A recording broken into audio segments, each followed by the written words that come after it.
Hello mga bossing, welcome sa 209 Workshop. This time create lang po tayo ng quick tutorial kung paano mag-combine ng main vendor at saka ng sub vendor.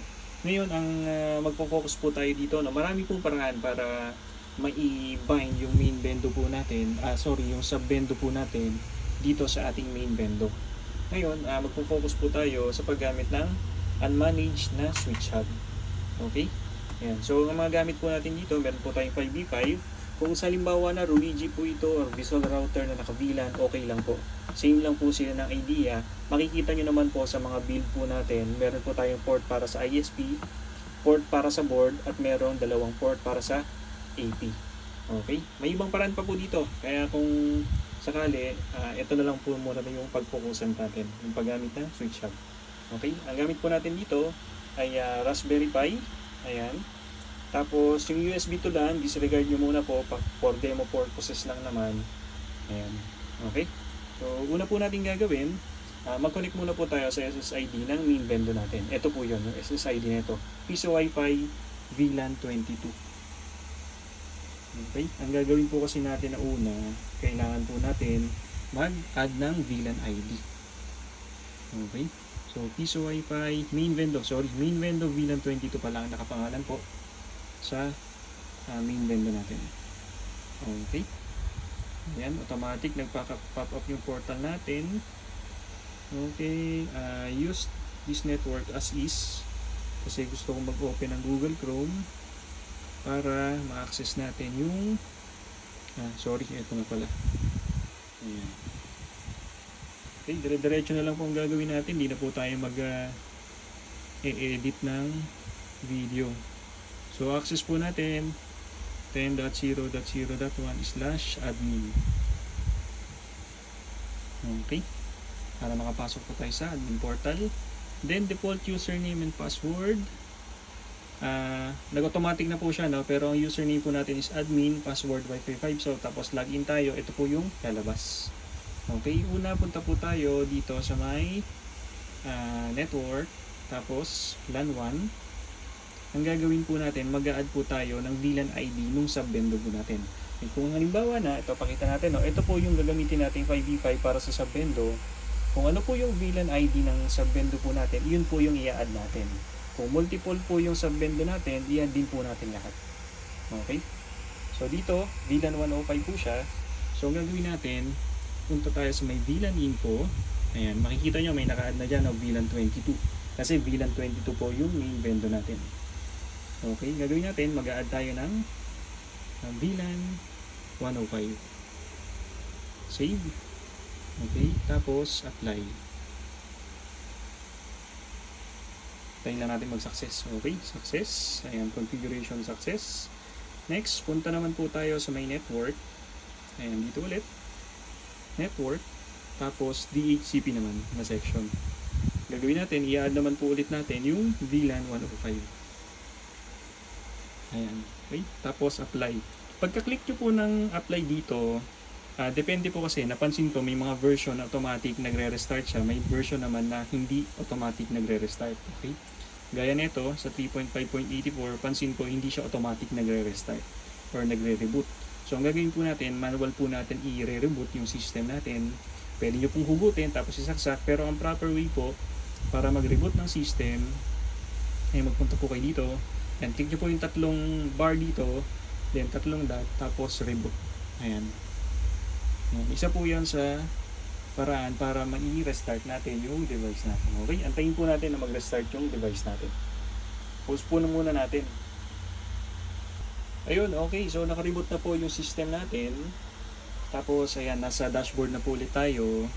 Ang next na gagawin na po natin ay i-reconnect na po natin yung mga cables natin sa tamang connection po niya. Ililipat na po natin. So, yung ISP, tatanggalin po natin yan. Yan, lalagay po natin sa switch dito. Okay lang po magkabali-baliktad basta nakasaksak po. Yun po ang mahalaga. Ayan. So, nakasaksak. ISP po natin to, no? Ito yung extra cable po natin. Since ang gagawin po natin, si Raspberry Pi board, dapat i-connect na po natin direct dito. Ililipat na po natin yan. Okay? Tanggalin muna natin to si blue na port na LAN cable. Tapos kunin natin si red. Yan, i-connect po natin dito sa board natin. Regardless kung ano po yung board nyo, kung Orange Pi, Raspberry Pi, walang problema, or kahit mini PC pa po yan. Okay lang po. Okay? Tapos, ang gagawin po natin, next naman, ay kunin natin ito. Yung kulay blue na to, yan, nakasaksak sa board, ililipat na rin po natin sa switch. So, lahat po sila nakadirect na sa switch. Okay? Tapos, ito po, yung color violet po na cable, ayan, yung purple po natin na cable, pumunta naman po yan sa sub-bendo natin. Okay? Alisin po natin yung ibang cable na para hindi po kayo matito. Ito, pinang-access ko lang po yan pang config na itong device natin. Okay. Ito, sa in. Ang in po, ibig sabihin, ito po yung upstream ng 5v5 natin. Ito po yung sinet ko na upstream sa LAN 1 po. Okay? Tapos ito naman ay nagpunta dito sa custom board natin. Okay, ano, nakita nyo agad, parang ready to bind agad yung natin. So, indication po yun na yan, ready to accept na yung sub-bendo natin. Okay, alis muna tayo dyan. Focus muna tayo dito. Sa connection po natin, ayan, yung color purple na cable po, nagpunta po dito sa switch. Okay, review natin. ISP, Raspberry Pi board, tapos itong blue, yung upstream, yan, yung board na saksakan ng 5v5 natin. Okay, regardless no, kung Ruigi man yan, Visual man yan, basta yung upstream or yung saksakan ng board, yun po yung isasaksak natin direct dito. Tapos, ito naman yung isa natin sa 5v5 ng sub-bendo.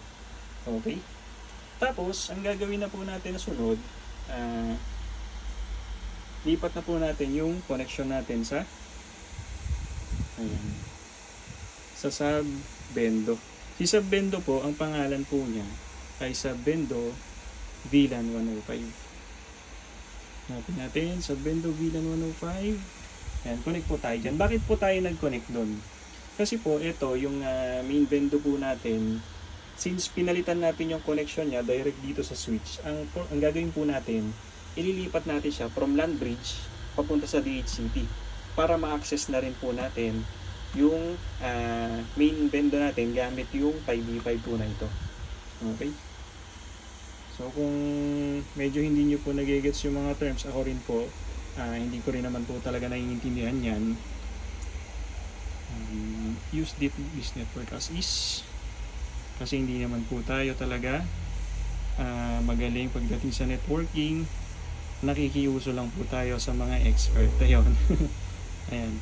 So, nasaan na ba tayo? Nakakonig na po tayo, no? Sa bento po natin, 5v5. Open po ulit natin yung portal natin, admin. Ayun. So, nag-open na. Tapos, username, admin, password, 555solve. Ayan. So, ito na po tayo. So, napasok na natin, no? Kasi po, di ba kanina, nag-add po tayo ng VLAN 105 sa DHCP. Kaya ito po, napapasok po natin siya. Na-access natin siya kasi nasa DHCP na po ito. Okay? Sana po merong mag-comment dito na na expert para ma-explain po nila ano po ba ibig sabihin ng DHCP at saka yung LAN bridge dito sa Wi-Fi 5. Okay? Tapos punta tayo sa network LAN 1. Ang next na gagawin natin, kaya po tayo pumasok dito, ay i-remove muna po natin yung VLAN 22 natin. Since nandito po siya sa may LAN bridge, remove natin. Okay? Apply. Lipat natin siya sa DHCP para magamit na rin po natin siya. Okay. Yan, lipat po tayo sa DHCP. Na-remove na natin si VLAN 22 from LAN bridge. Punta tayo sa DHCP. Okay, tapos add natin yung VLAN 22. Okay, sa iba po maging po tayo dito, bantayan natin kung ano po ba yung ina-add natin dito kasi minsan baka mamaya iba na hindi na yung VLAN 22, baka iba yung may add natin diyan, maapektuhan po yung configuration natin. Okay, save ulit, apply. Yan, wait lang natin, mag-reboot. Okay, sige. Reboot lang po natin yung system natin.